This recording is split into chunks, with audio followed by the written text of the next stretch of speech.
Okay. Okay. Which mic have we got going? That one. Ah, so I need... Probably to turn that down a bit. Okay, so we're going. Can everyone or someone text me, just to text on the thing to say if they can see me okay? I should be okay. I think I'm slightly delayed by a few seconds. So, okay, well, sorry about the kind of sudden notice. It's very hard to schedule anything here because with family on kids on summer holidays and stuff like that, I tend to get everything tends to be very random here, and everyone's out, which is great. So I have the house to myself, and I can talk for an hour and a half without problems. So I'm going to do the questions going to do the questions backwards. Actually, well, first we have a draw for patrons. The draw, the item I've selected for this month is a FIO X5 Mark II. And actually, I like this little DAP. It's very cool. It's... Checking my stream options are all good here. It's... Oh, it's saying my stream health sucks. I might restart this.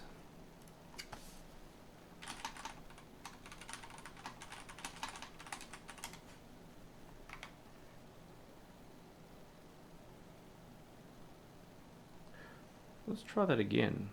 Now it says it's okay. Why is it...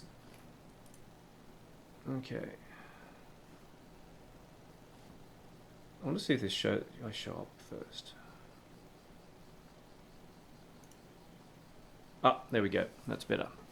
Okay, my stream was going funky there, so I just shut it off and started it again.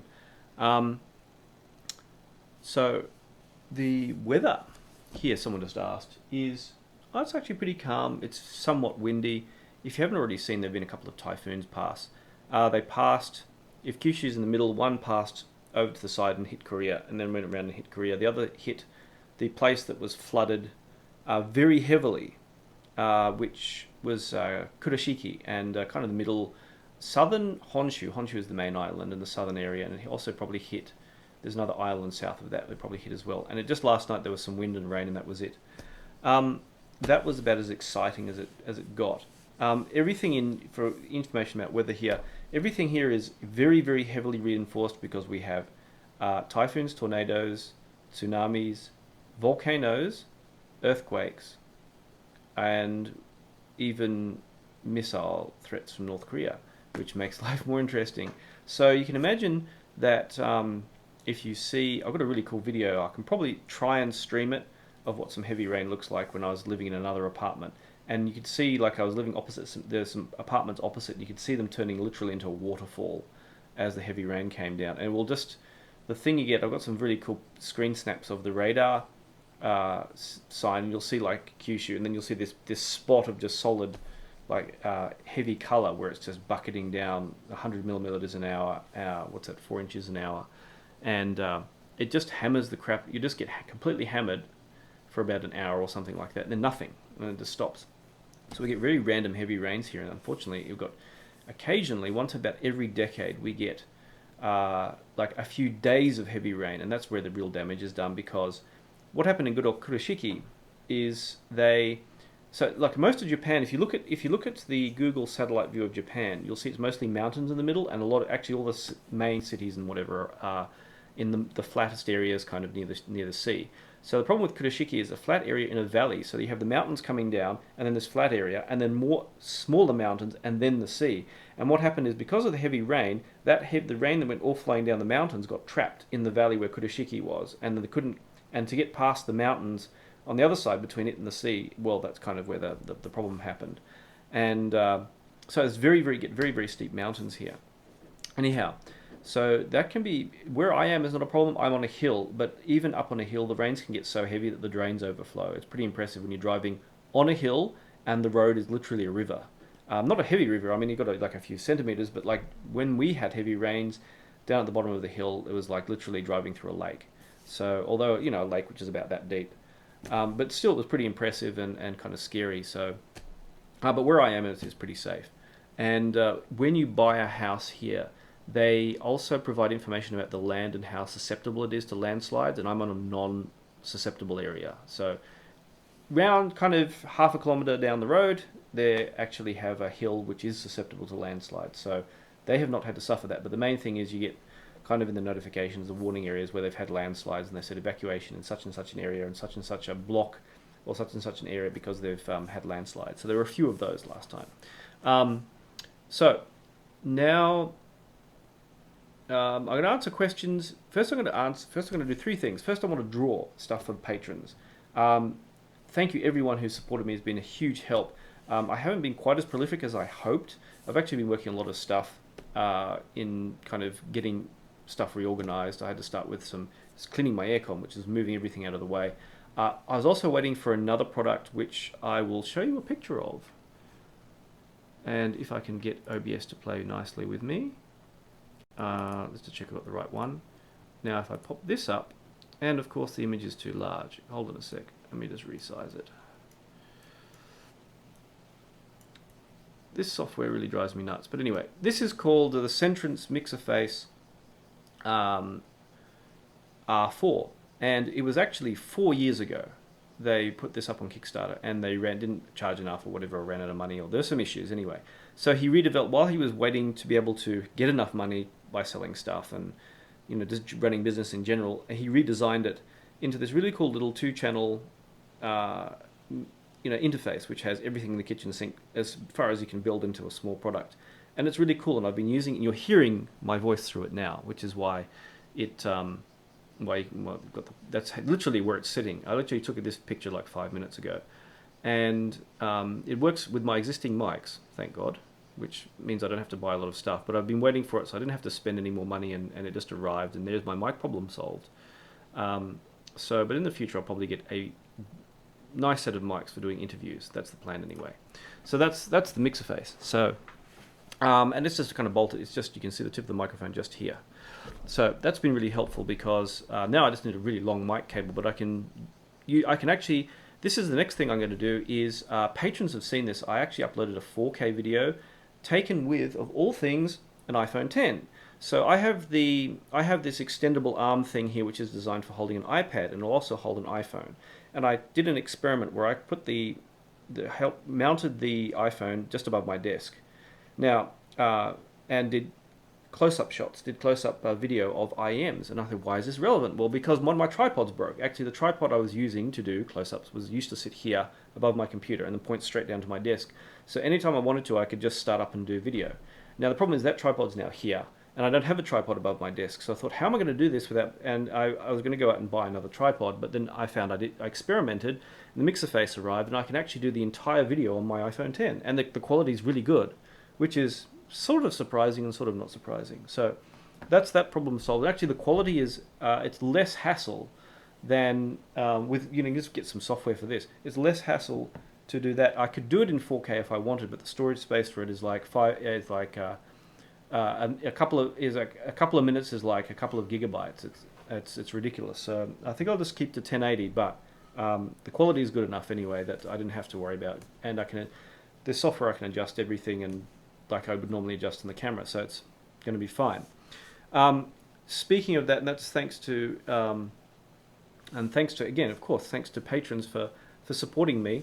So I've got a bunch of videos I want to get out this week, because then I have to go back to doing normal work, and then things will go through a certain pace, which I'll talk about in a bit.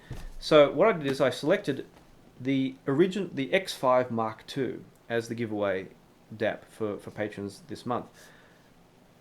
This is actually quite a nice DAP. The thing about this, the non-Android interface, they're actually Hybrid made all the interfaces for all these DAPs, is that I've left one of these switched on with no auto power off for a long time, and as long as it's not playing music, it actually will preserve its battery. It's like a very efficient, very fast way, very efficient OS that's in it. And of course you have to navigate it with a scroll wheel, but it's literally a touchscreen version away from being kick-ass, and better than using Android because you don't have all that unnecessary overhead. Worse than using Android in the fact that you can't install Tidal, Spotify, or whatever on there. But actually it's quite a nice little DAP, and you can use it as a transport. I'm just going to give it away this month. So, get my good old basket here of names. So, as usual, I put everyone's names into a basket, and here, and so I just won't talk through it much. Just going to shuffle them a bit, and this month's winner of the FIO X5 Mark II, if they choose to accept it, is Stephen. So Stephen, I'm going to send you a message through Patreon, and if you're happy to get it and pay for postage, this is now yours. So, Stephen, I shall be in contact. I won't say Stephen's last name on here because a few people have wanted a bit more privacy on there to do with their Patreon stuff, so I'm just going to leave Stephen, leave it that name as it is.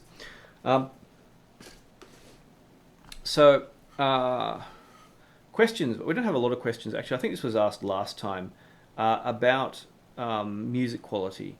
And it's kind of a good question that I think it came up last month, but I'm going to bring it up again. It was asked by one of my patrons who said, I have several copies of the Pink Floyd album, The Dark Side of the Moon. It was the stereo DSD version was the best, and then a 2496, and then 2011 version. It was about mastering, and the thing about music is I think there was a problem before where people would say, oh, I like DSD better, and I think that's a good topic because I can understand liking DSD better, and the thing that's two things going on when you say listen to a DSD album versus say the CD quality album or the high res album is, first of all, where did it come from? And there was a maybe famous or often mentioned test where they tried to compare the quality of SACD versus the CD quality version of some or other music. I can't remember what it was. And it turned out that the SACD rip was actually an upsample of the CD quality version. So, of course, the people couldn't tell the difference. And there's also been a lot of drama with, and HD Tracks went through this, although I believe they've solved it, where when they were getting what they were told were the original masters of albums or digitized versions of the original masters, that's not what they were getting. And I don't know why this is. I don't know what goes on in record companies, but obviously they were just sending them whatever, or maybe they were upsampling stuff. And people, there are various tests to see if there's high frequency content in them. So this is where it gets uglier. The high frequency content, the stuff that's above the hearing range, could be rubbish noise from the analog to digital converter that originally did the conversion off the master tapes.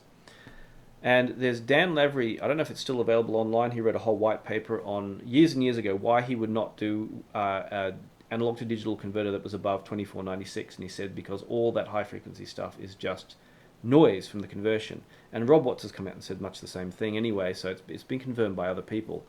Although he's now done, of course, Dan Lavery has now done a 192K ADC. There is that problem that the benefit of having DSD or high res, 24-bit, is the better noise floor. And there's all. Now here's the thing I'm going to bring up about high res, and arguments about whether stuff is audible. There's a whole, of course, probably many of you have seen the argument by the guy who designed the lame codec for MP3, how he says that high res is just a load of rubbish and you can't actually, none of this stuff is audible, and below 95, 96 dB, which is the CD quality standard anyway, is inaudible, blah, blah, blah, blah. Here's what I think, and now I've gone through a whole lot of digital stuff. So I think there's two levels of audible. There is overtly audible stuff, which is anything below 95 dB and is probably inaudible. Like if you're listening to say two different encodings, tracks,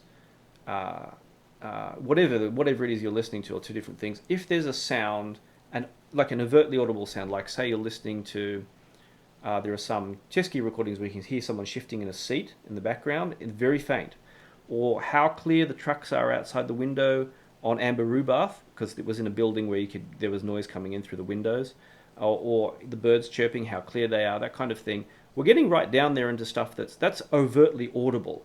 It's faint, but you can hear it, like clearly it is a sound, actual sound you can hear.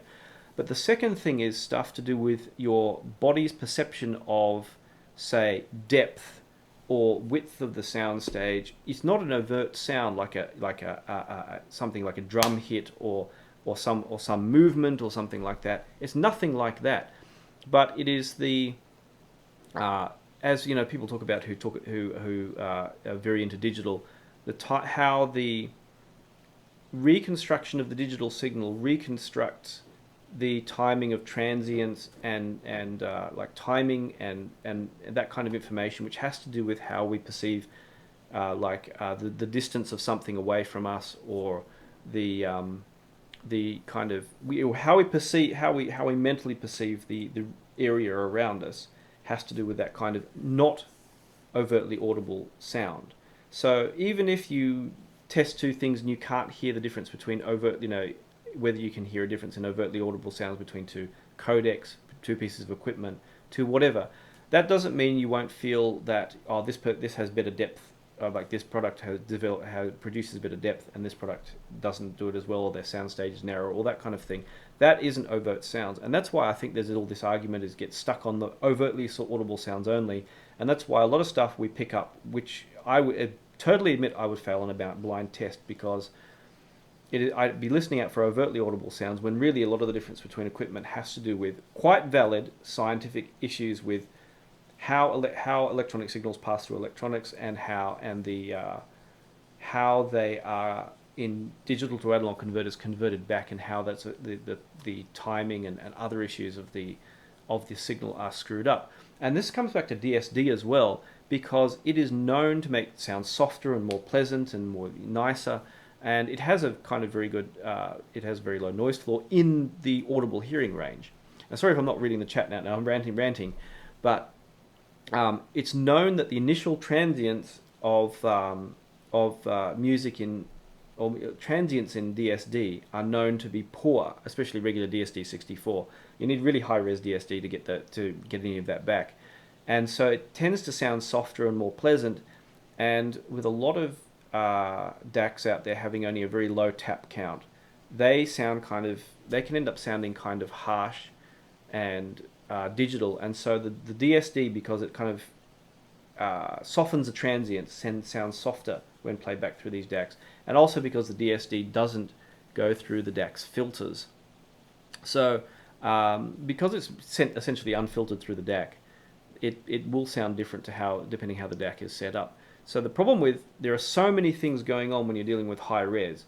How much, is a high res version a high res version? What was it? How was it resampled to the CD version, or was it upsampled, which is bad? Or is how is the DAC? What is the difference between the DAC processing PCM versus DSD? There's a loudness difference as well. DSD is 6 decibels quieter. Because if it clips, it's very bad. It has to absolutely avoid clipping. There's all sorts of stuff like that, and the problem is there's so much complex stuff going on that when we try and answer these questions simply, the answer is then it's not a simple answer. And this is another reason why MQA is rubbish, because it's using all those tricks, it's using a lot of these tricks to fool us into thinking it sounds different. But that's another whole thing together. So that's the thing. Audio is not simple; it's complex. But a lot of this stuff I wouldn't care about unless you're spending thousands and thousands of dollars and you're nitpicking. And it's like, why does vinyl sound better? And I think vinyl sounds better. And the reason is because it adds harmonics to the sound. It's actually lower quality, but it adds harmonics and sounds nice. So do R2R DACs. So do ladder DACs. I mean, I don't have it here now. The R2R7, and I do have the R28 here, which is going to be reviewed soon. I mean, it adds even order harmonic distortion. So do tube amps, and they sound nice. I mean, there's nothing wrong with that. It's just, why not? So the next question that came up was another one. I've seen it come up a few places, so it's a good question. Does using Bluetooth/wireless, or when using Bluetooth wireless, does it require 2 DACs, 2 digital to analog conversions? The answer is no. So, what do I have? Some toys here I can flash up on the screen. Where did I put my headphones? I have wireless headphones and I moved them. Oh, that's right. I put them onto charging. So, wireless headphones are the perfect example. So a few people have been confused because, someone bought a FIO Q5 and they said they wanted to use it with their wireless headphones, and the question was, why did you do that? Because it's used for wired headphones. So this is where people get confused. So digital to analog conversion only happens once. So what happens? Bluetooth is a digital transmission. Bluetooth audio is digital transmission. It's just a wireless version. Well, it's not quite just a wireless version of digital, of what goes over USB. There's more to it than that, but let's not. That's when we get into codecs. But this has a digital file on it. It sends it digitally to these headphones, which are wireless, and then inside this has a digital to analog converter, which sends the sound out. So basically, the idea of having this is something I'm going to get into when I'm going to do a review soon, which is a lot of good wireless noise cancelling headphones are around the $350 mark. And I'm thinking of Sony, of course. What else is $350? Well, or you could buy, you have a pair of headphones and you could buy a shit stack, which is about $350. You could buy an NFB 11, which is about, or an R2R11, which is about $350. Or you could buy a Q5, sorry, not X5, Q5 from FIO, which is $350. And there was one more. Mass Drop has stuff around $350. So the interesting thing for me, and I'm going to cover this in the future because I think it's a really, really good topic, is which is really better, to buy a single pair of really good wireless noise cancelling headphones and just use your phone and abolish everything else? Or do you buy like a stack or a Q5 or an XDSD with 400, whatever? And what's the better option? So I'm actually going to explore this, and there are going to be some surprises. I can't tell you yet, but there's going to be some stuff coming which is going to kind of blow that out of the water. But it's a couple of surprises actually, and one of them is that there's a good pair of $350, which is now or going to be available on Mass Drop for somewhat less than $350. So it's going to get very interesting. I think it's a really cool topic. So, but basically about digital to analog conversion, digital to analog. So that's the main thing you have to concern yourself with. So it's only you buy something like a Q5 if you want to plug in high quality headphones, and that's going to be a thing. Kind of how good can these things? How good a pair of headphones can you go up? So I think it's a really good question. But the problem that this person had was that they tried two different digital sources, and which they believe both were using aptX, but they sounded different, which is illogical. And I think one of them was a phone, and I think the phone was doing something to the digital audio before sending it. So there may have been some DSP or equalization or something going on in there at the same time before sending it. So I think that's what we worked out was the problem. So now I'm going to find out what you've all been chatting about for ages and ages. So I'm going to scroll back. So this is going to be... I have the Shure SE846. I don't have the Shure SE846. The last I heard it was about 4 or 5 years ago or something. The FH5 is good. I'm going to review it soon. Now I've got this funky setup with my iPhone where I can actually use the iPhone to do the close-up video, sorry. Yeah, it's actually really good. The only thing I'll give you the short answer is it's a bit chunky, and I had trouble getting a seal. That was the only problem. The nozzle should be a bit longer. The cable is not noisy, and seems to be good. It's not worth bothering at this price range for a cable upgrade. And there's enough. It's kind of U-shaped. Initially, with the standard tips, it's a bit U-shaped in sound, which means kind of a little bit of a boost in the low bass and a tiny bit of a boost in the treble, and it's got tips which can push the mid range up a bit, and it's got tips that can make the bass a bit thicker. Because it's a hybrid, it's a dynamic driver and balanced armature. You have tips rolling can be a bit funny in that dynamic drivers tend to be very picky about how with tips more so than balanced armatures do. So I tried the good old spiral dot tips and then lost the bass, disappeared, kind of the impact dropped out. But I think the stock tips are fine, so I like it. I think it's good. And there's a little funky mod you can do. It has a little screen on top of the nozzle, and you can get a little pin in there and take the screen off, and the sound quality improves a little bit too, although there's a risk of getting your earwax inside the nozzles in that case. But no, I think they're good. I like them. I think they're really good value. So they've I'm going to shoot the final review of that soon once I've just tried a few more variations to like plug them into a cheaper DAP and then plug them into an expensive one, see if I can notice a difference and that kind of thing. So I know kind of how far they scale in how clear they are, how much detail. So where are we at? Some comments which don't even make any sense to me. Which is the finest, head trip or head trip reference? No, I haven't heard those at all. I mean, I've heard of them. Yeah, the terrible quality amp blew up some people's gear. Wow. No, I don't know. There's some really funny ones. Actually, the long predecessor to the old Solaris was like the RKV Mark II, and I'll review that in. Well, I've started shooting the review for that already. I'm waiting on stacks to arrive, and that's been delayed till September. But I will do the stacks rig is happening. The SR009S and T8000, and so it'll be interesting to compare to the Susvaras and the Utopias, and plug it into this.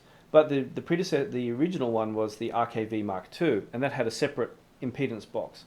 And it was kind of like one of those top-of-the-line amps from a decade and a half ago. And I bought one second-hand out of curiosity. And the shipping was horrendous because of all this brass and stuff that they use on there. And but it was not as good as some other stuff. It wasn't quite... It was a really good amp, but it could have been better. So, but I mean, this is better, obviously. It's pretty good. I mean, it should be for $5,000. But... It's certainly an interesting amp. It's nice with Susvaras, I'll say that much. Where are we at? Headfire pinions don't count. I don't know. It's like anything. You look anywhere people have, you just have to... I think the biggest problem with opinions is people don't talk about what music they listen to. But it's interesting. I find it interesting if someone says something that they totally don't agree with what I've said, I will ask them, well, let's just try and work out why.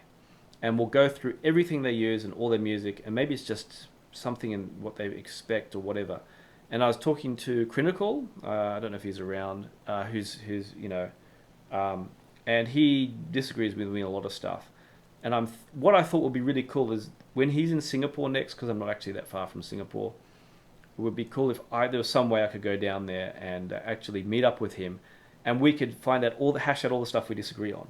And that'd be so cool, because when you disagree with stuff, you find a different point of view, and you find, well, in looking at that different point of view, you'll probably find maybe different groups of people.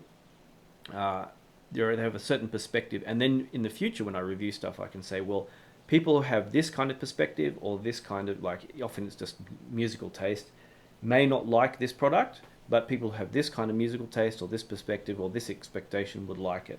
And it was stuff like, I found a lot of stuff that just didn't bother me, does bother a lot of people, like fit and finish. If something is, the fit and finish of, say, Hi-Fi Man gear, doesn't bother me particularly. Sometimes a little bit, but some people are super bothered by it. And other people who are, like the packaging of, say, Audio GD amps is kind of very basic. At one point I just had to say to Kingwa, change your packaging, it just looks ridiculous. It's just, don't do this anymore. It just looks so bad. But some people really, really hate it. But some people expect it to look like a hi-fi product with, those shiny boxes that proper hi-fi gear come in, the shine, with you've got the shiny, those things and your printers come in, and all your office gear, those are worth a lot of money. You're paying often could be paying something like, I don't know if it's true now, but it's something like $20-30 just for the box. They're expensive. So something people don't consider, but some people are really picky about appearance. I'm just going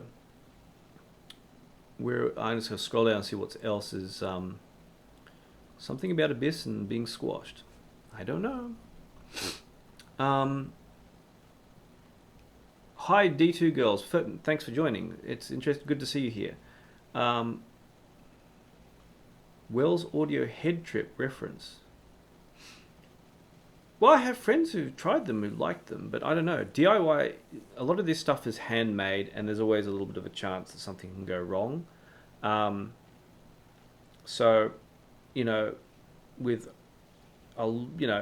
stuff can go wrong. I mean, I've heard of stuff going wrong with every highly regarded kind of DIY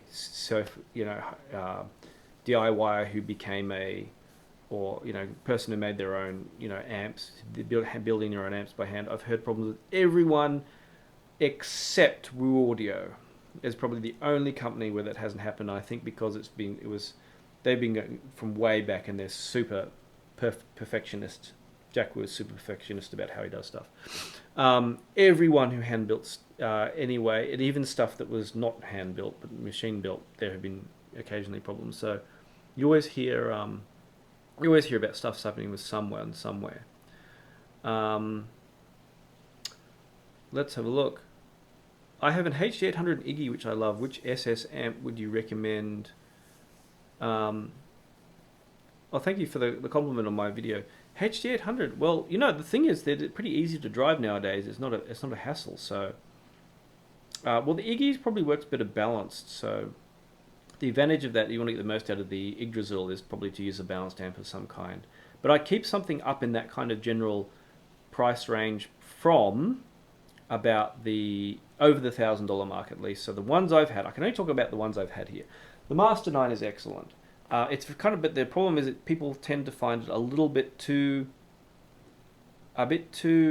just the facts, a bit too neutral. The Soundaware P1, which is sitting over there because I've been rearranging here, which I reviewed recently, that is a really sweet amp, and I'd really love to try it with HD800s actually. It has just a slight sweet sound. It's not the most detailed amp, but it is one of the most very listenable. There was I did an Apex Sangaku, and the Sangaku seems to have been discontinued, but they have a $2,000 amp, which is, I think, single-ended, and I've forgotten the name of that. But check out if anyone's had that with HD800s, but they tend to be very nothing but the facts as well, but it is a single tube amp. What else do I have sitting around? Well, the Studio 6 is kind of, way up there. It's like $4,000 or whatever. And actually, with high impedance cans, it worked really nicely with HD800s. So that's a big jump up. So the choice of a tube amp, you can change the euphoria slightly. And there was when I went to Moon Audio to visit, they had a custom Carey amp. It wasn't Carey. Dennis had amp, and it was a custom version where they had really nice with the HD800 too. So you can kind of, like with the tube amps, you can kind of tune things. With the solid state, you're kind of stuck with the signature, you whatever you have. So some people tend to like a little bit of euphoria in there, like the tube euphoria works nicely with the HD800 if you find it kind of a little bit too clear. But generally, there's not a lot you can really go wrong with these days. They're easy to, HD800s are now easy to drive. The electronics has advanced so much since 2009, and you just got a lot of choice out there. But the Yggdrasil, I found, I didn't really realize how resolving that was till I had Utopias and a really top-end amp. So that's something to consider. Let's see. Okay. What else do we have? A lot of stuff going on, and a lot more stuff going on.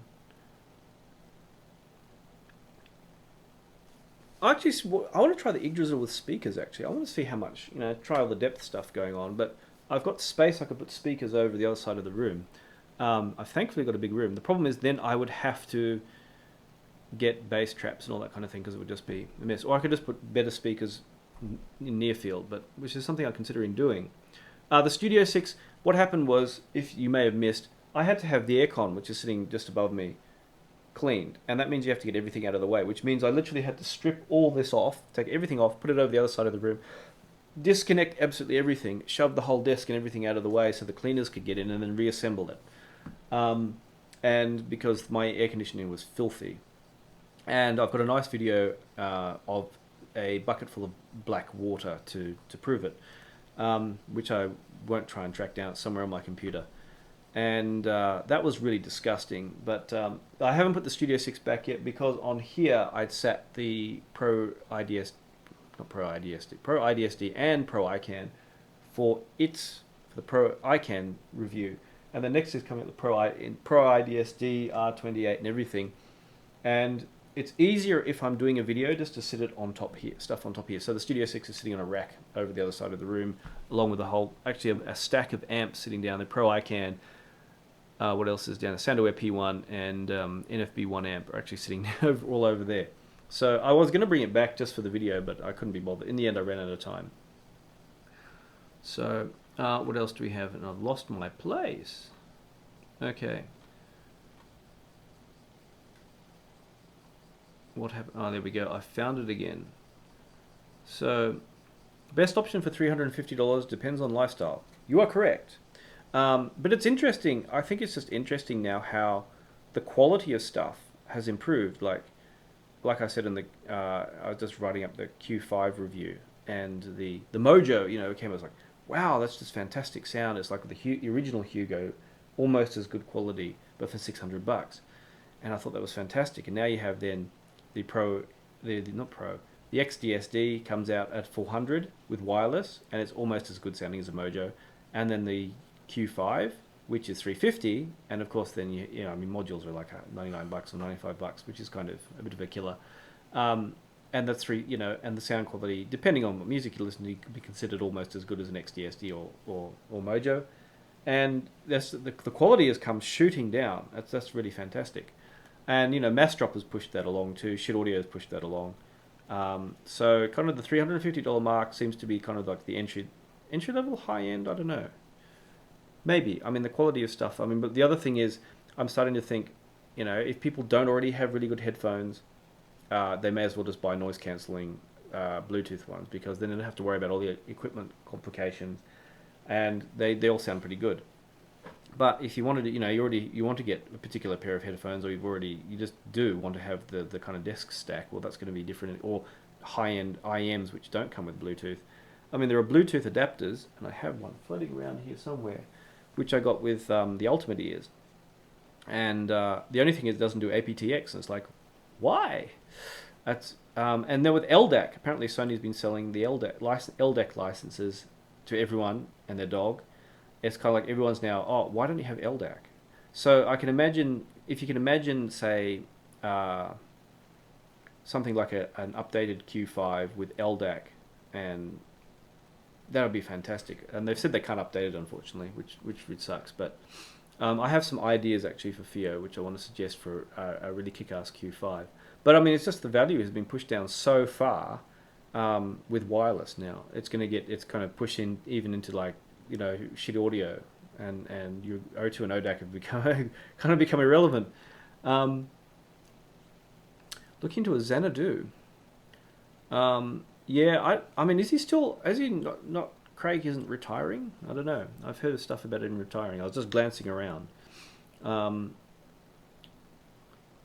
Yeah, if he's still making stuff, there's still a lot of them floating around online. Does an OTL tube amp to drive planar magnetic headphones properly exist? No, because, well, that's kind of hard to say. Well, you could say this does. This has an OTL mode, and it will drive Susvaras out of OTL mode without any compromise.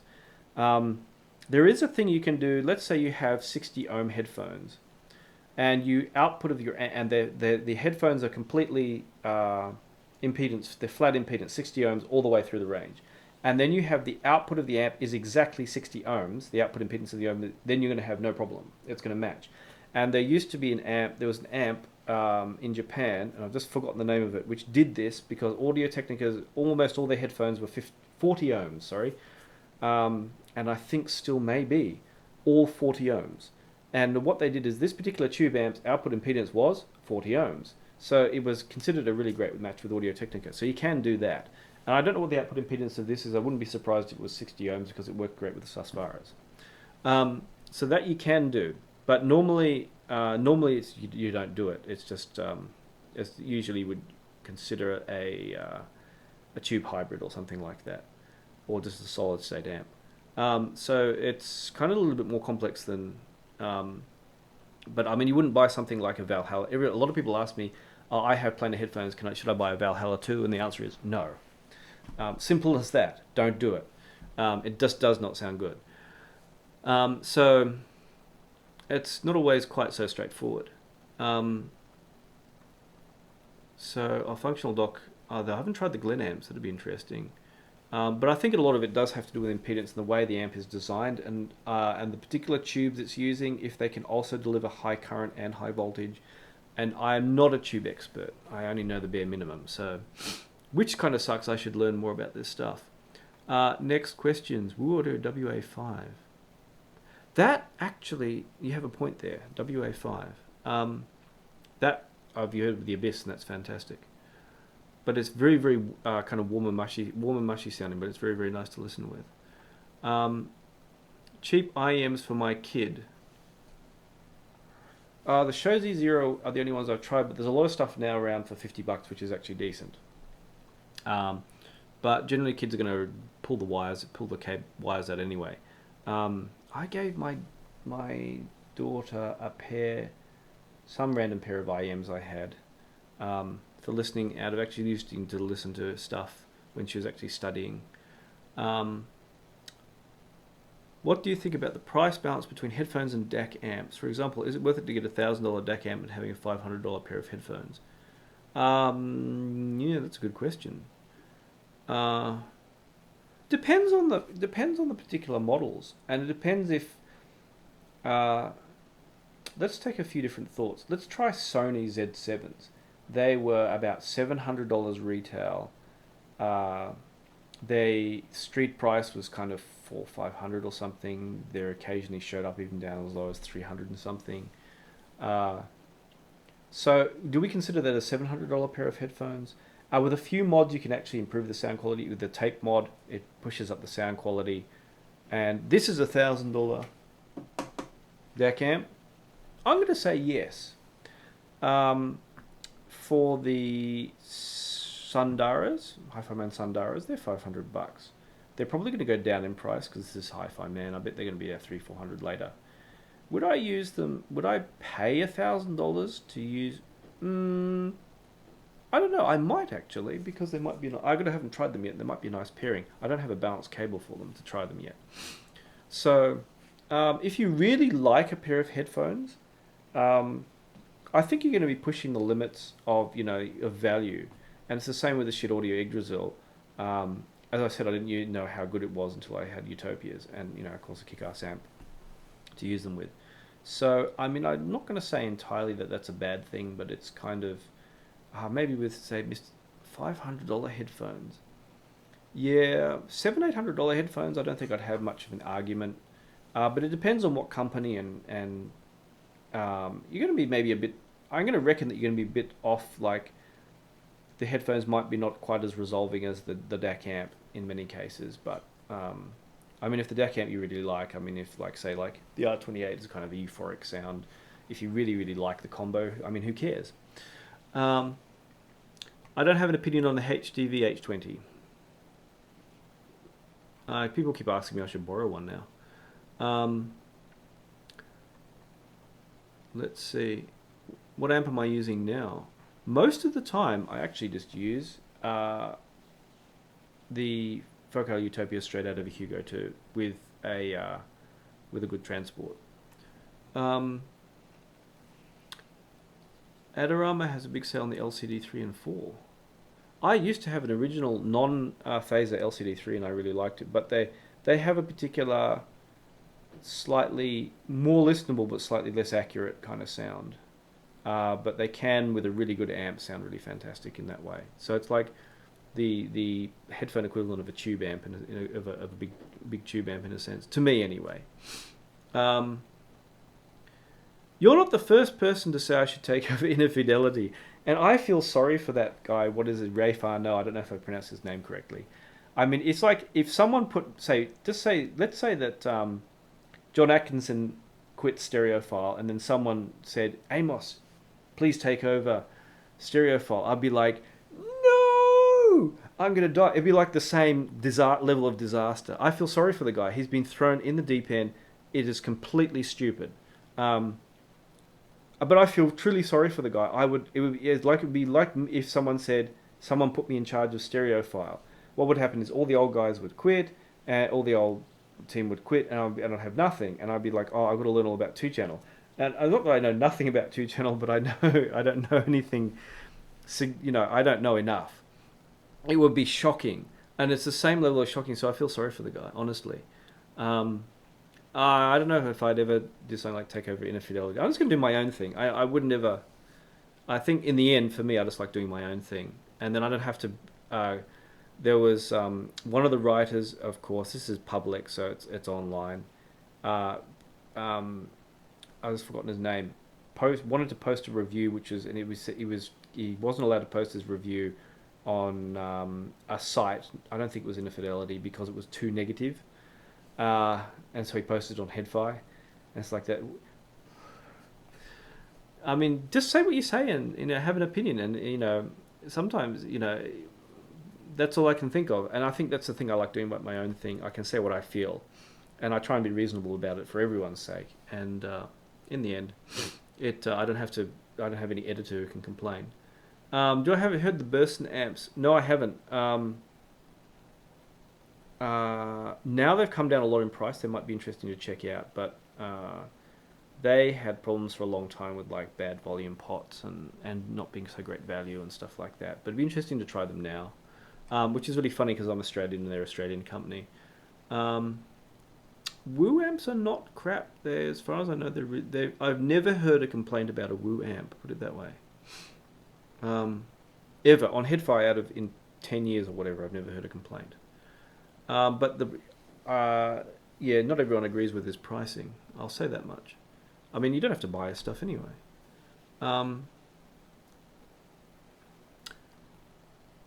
IDSD Micro BL versus Mojo. I haven't heard the Micro BL. This is how I got into reviewing IFI stuff, as I was curious about the black label.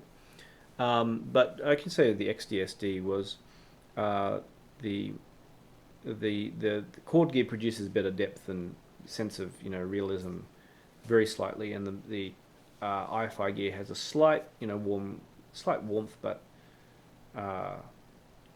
nice sound all the same, and is still very excellent.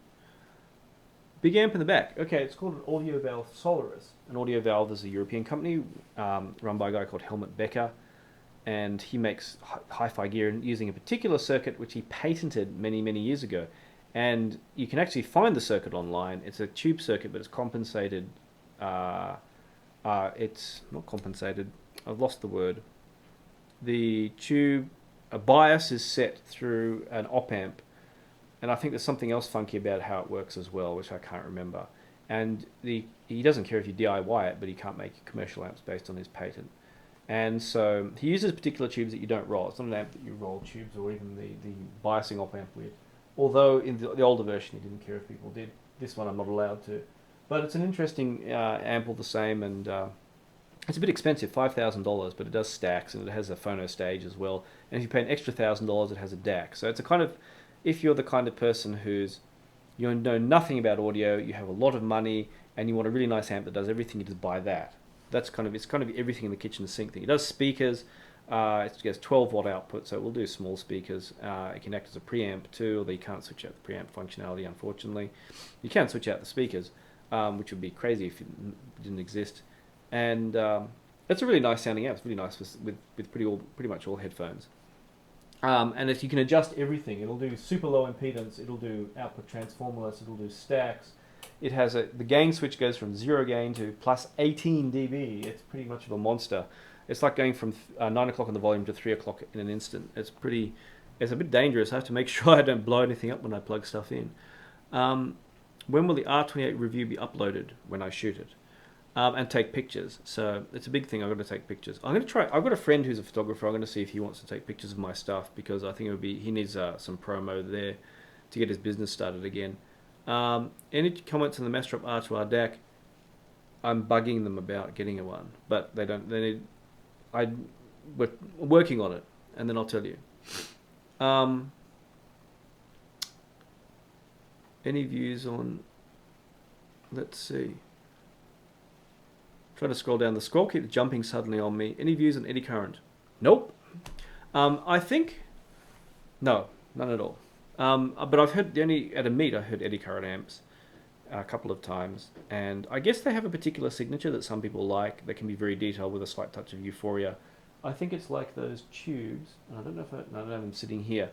that Western Electric 2C51 with the yellow writing that became the big thing. That's kind of like that tube describes their sound. It's like every manufacturer has their preferred tube, and it gives it kind of their own house sound is based around a particular tube in a way. Why does a DCS Bartok network DAC have a word clock input? Okay. You want to make things difficult for me by talking about word clocks. Okay. A digital signal, an actual digital signal, an I2S signal runs on, and this is, I haven't reviewed this for a while, so I'm going to it's off on my head. It runs on 4 pins. You have 2 pins that are to do with data and 2 pins that are to do with clock. And when you have SPDIF, which uses only one connection, that's all embedded, so that so much of there'll be a certain time period where it'll be data, and then it'll be a clock signal, and then time, and then data. So this is the difference between parallel signaling and serial signaling. So parallel, this is the same as computers. Parallel signaling is where you have the actual data and then kind of clock or timing or parity or some kind of data that tells the computer where the data starts and stops, or how it's timed, or that kind of. With audio, it's timing, and with computers, it's like whether it's even or odd, and parity, and all sorts of other stuff. This is of course, I'm going off the top of my head about stuff I haven't read up in for a long time, so I'm kind of vague on it at the moment. Now, as called serial, it means that like USB is serial, universal serial bus. It means all the data. It means everything goes over 2 pins. So what happens is the computer waits to pick up certain digital signals, which tells it this is the start of the data starts after here, and then it sends data, and then there's some other. It goes in data, information about the data, data, information about the data, data, information about the data. Very, very, very, very, very generally. So what you can do is the clock signal is really critical for the quality of the sound in a DAC. So what you can do is with some digital components, if they can actually buy a separate clock, which has a super, super, super precise clock, and then hook that up through a separate connector. And that's what DCS has. And some manufacturers think this is a lot of bullshit and unnecessary cord. And there's all these arguments about it, because then you have other cables and other shit. Where it was originally used for was in pro audio. And this is why the IDSD has an aim for pro audio as well, because it has clock inputs. The reason is, for example, if you are mixing music off many channels or different kind of equipment and everything, it all has to be timed precisely. Otherwise, everything's going to be off, which would be a disaster. So you have word clock.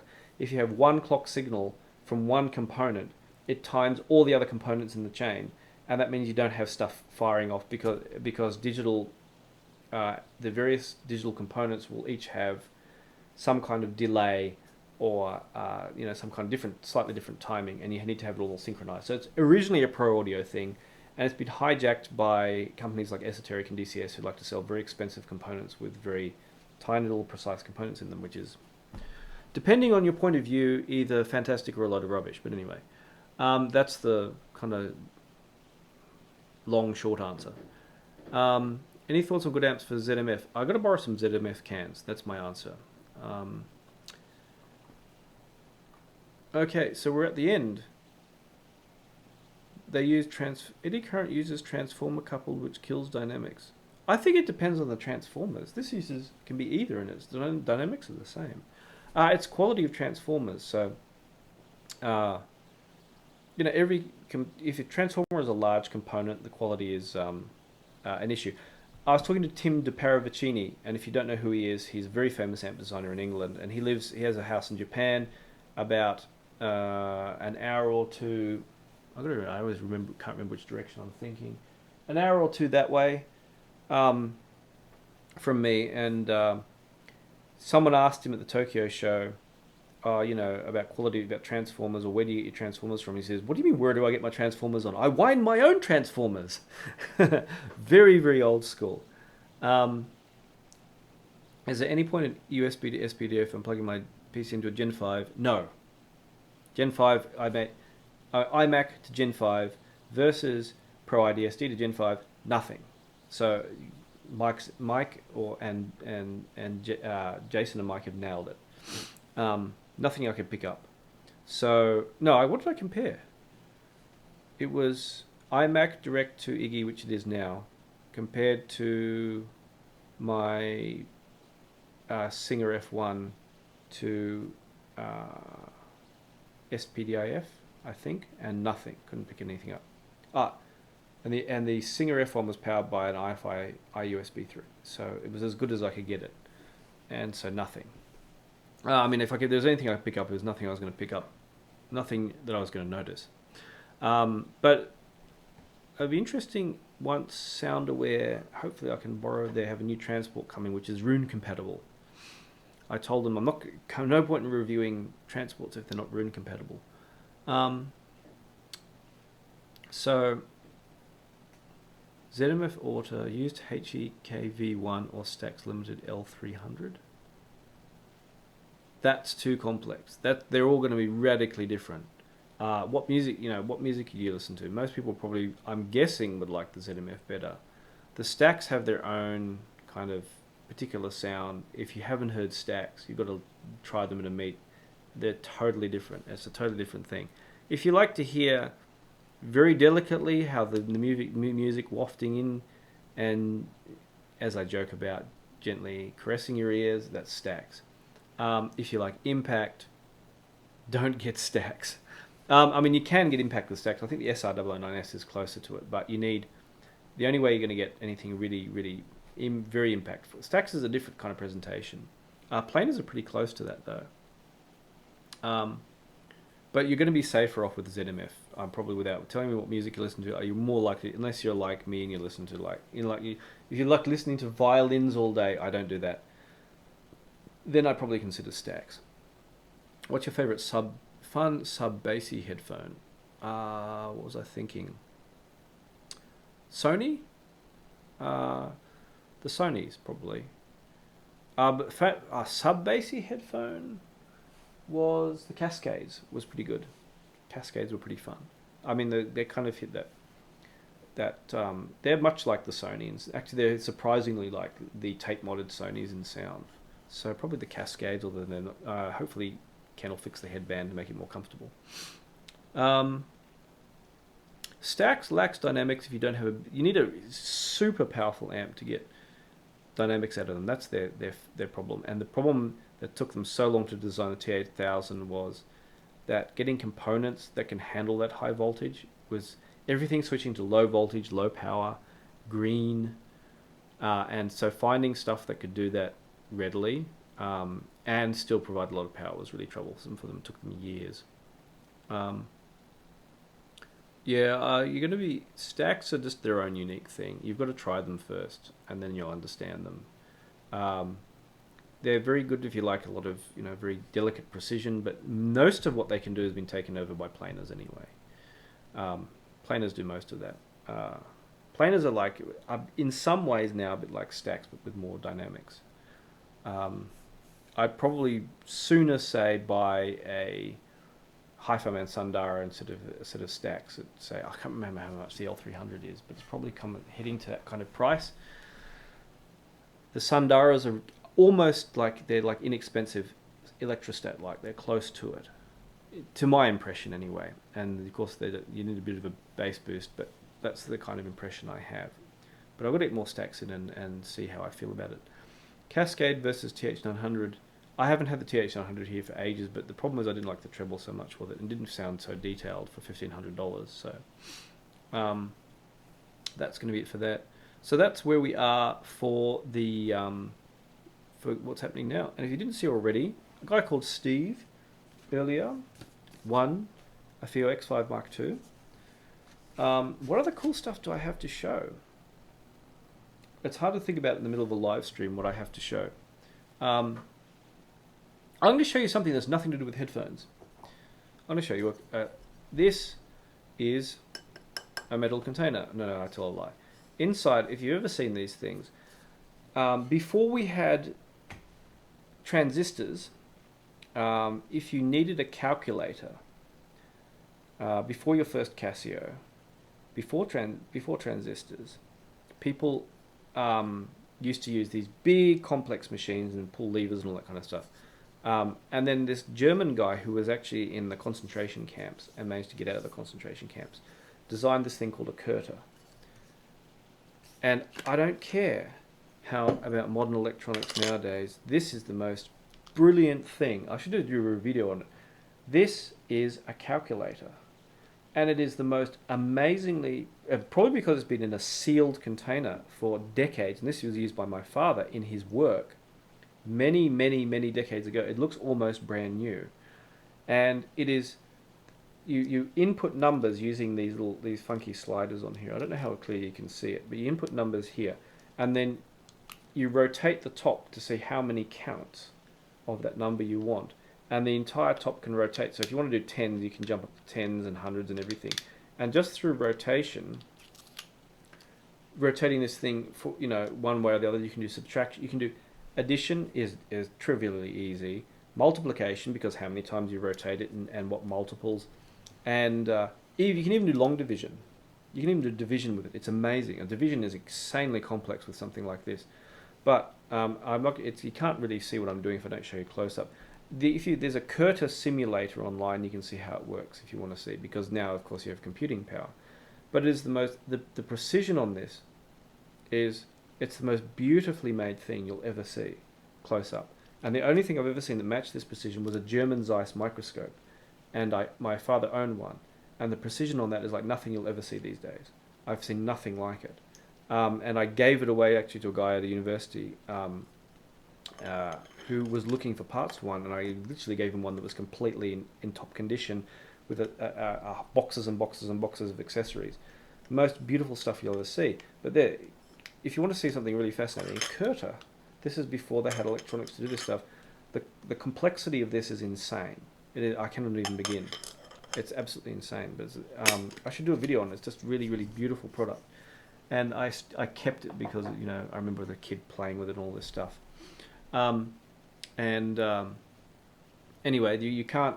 The interesting thing was, as you're turning it, everything is so precisely made that you can't. If anything is not set correctly, you can't turn the handle. Then there's so many inside. There's a website that shows how they work. And the degree of care throughout the entire design, so that you can't stuff anything up, is insane.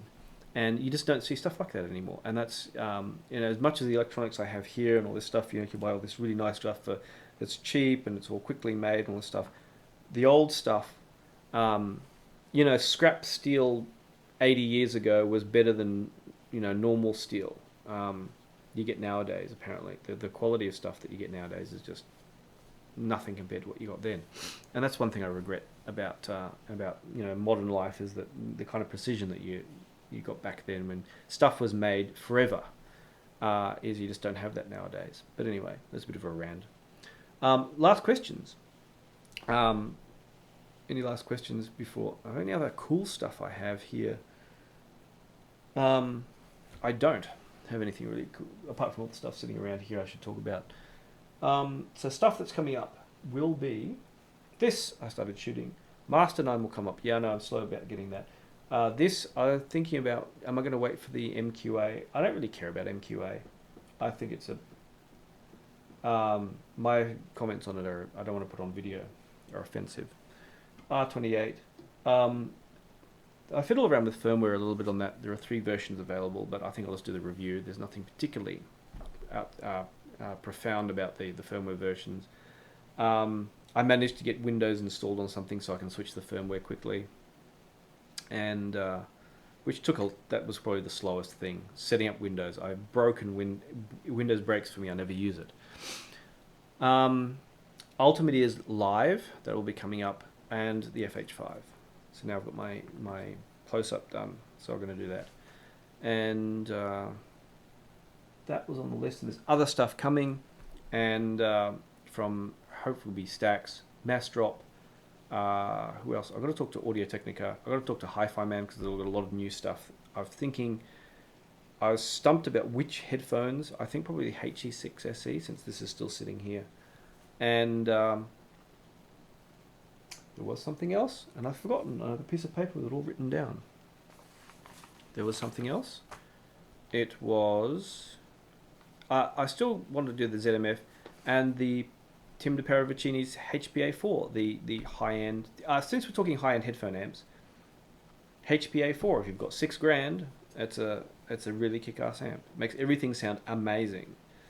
And I will give a brief video on the Iggy Analog 2 at some point, once I've just asked Jason some interesting questions about that, which have come up. And that'll do. So, how does the R28 compare to Iggy? Well, the Iggy is much better than the R28 as a DAC, obviously. But for, would you notice, is the kind of question. Would most people notice? I mean, if you have if I plug both into the Master 9, which I probably should do soon, obviously there's going to be a difference. The Iggy's going to be better. So, it's a step up, but I think the mid-range audio GD stuff like NFB1 amp, what was the other one? NFB1 DAC are kind of, I would guess, probably fairly equivalent to like the I don't know what DAC was it? The mid-range shit DACs. I think it's become very simple. There's a low range, there's mid-range, there's a high range, and audio GD and shit audio are kind of similar in that. So there probably wouldn't be a radical difference, except maybe in fine details of the tuning. So, is there any DAC at Iggy 2 level that doesn't require 1 week of warm-up for optimal sound quality? Hugo 2. 10 minutes. I remember the Mojo needed an overnight warm-up, but otherwise, yeah. Read my post comparing your thoughts about vinyl and my thoughts about MQA. Well, MQA is deliberately in music run through a DSP anyway, so I consider it. I'm not even going to consider it further than that. Yeah, everyone's talking about the ZMF, and I should talk to Zach. I should talk to more people. I'm not a kind of person who likes asking people for stuff. And I don't like asking for too much and then getting overwhelmed sitting here, because what happens is jobs and other things interrupt. And the good thing is, thankfully, I got a good contract coming up, good thing is I get money, bad, and get work. Bad thing is it's going to slow me down, but oh well. Okay, so that's where we are with stuff going on. And we've run out of questions. We ran out of comments, and it's 11:30, so I think we've done pretty well. On a quick glance around the room, if there's anything I thought I should talk about. Zach will send me anything. I don't know. I'll have to ask. Any other cool things I've seen? I've got. Actually, there's nothing cool sitting here. I've got iPad 2s here, which I was charging, sitting around in a drawer. But it'd be interesting to try Zach's stuff, actually. There's so much stuff out there now I want to try. Focal clears, I still haven't got around to doing that. But it should be good. Once this week is gone, I can ask for a lot of stuff, because I don't like getting a whole lot of stuff and having it sit here, which has unfortunately happened. So I think that'll do. I'm going to head off and have lunch, and I hope that this was useful to people. If you have any good questions, thank you once again, of course, everyone who's sent me, even a couple of bucks. So some people sent me way more than a couple of bucks. That's just been amazing. Actually, I'm very, very surprised at all the support I've got for this. And so I hope I can put out a lot more. It's always my aim, and always gets bogged down. And I hope we can get to some meets actually in the future as well. Would be really cool, and do some more stuff in Tokyo and interview people. That's my plan. Now I have this mixer face, is to have 2 mics and then do the interview thing, and take that with me to Tokyo. And I have usually a hotel room in the same building as the event. And then, or if I get to a Can Jam, I may be going to Shanghai. I'm not sure. I'd like to go to Shanghai actually. And then when people are in the industry, sit them down in the room and interview them, and then I just could leave that whole setup there, plug in my phone, and literally interview them on the spot. Because even the video quality on an iPhone is good enough, which is pretty amazing. And then it has some really cool interviews with people in the industry. Interesting thing, in the industry, if you didn't already know, is that a certain very famous person has left a very certain famous company, and they are going in 3 years to start up their own company. But what are they going to make? And they're very, very famous. And I don't know if it's public. I haven't seen it mentioned around anywhere, but I do know about it. It was mentioned by them on Facebook. So I consider it fairly public. But something interesting is really, really going to happen, I think, in 3 years, and I'm curious to know what they're going to make. If you know who I'm talking about, you'll know. Anyway, thank you again, everyone. I'll leave the stream going a little bit with just the homepage going if you want to finish up on chat. Also, I'm going to post in chat. My Discord. While I have a Discord chat for people who are watching and don't know, it is private, but like I have allowed people to invite others. If you'd like an invite, it is possible. What you should do, if you mention it now, if you'd like an invite, what I'm going to do is I'm going to turn off the video. The video stream will keep going, but I'll just have my homepage up there. I'm going to turn off the camera. If you'd like an invite, mention it, and I will give you an invite. It's got there's a couple of channels on there, and then there's a whole bunch of channels just for patrons, which you can't see. But I'd like to gradually have a few more people come. I'm not planning to make a big Discord or anything like that because I just don't have time to manage, crazy big Discords. But if you'd like an invite and you'd like to join the chat, mention it in the chat here, and I'll give you, and I'll put in an invite code which will last for 24 hours. So, thank you once again. I'll turn my camera off, but I'll leave just my, you'll see my homepage picture there up there, and you can just continue chatting for a bit. Which I shall do.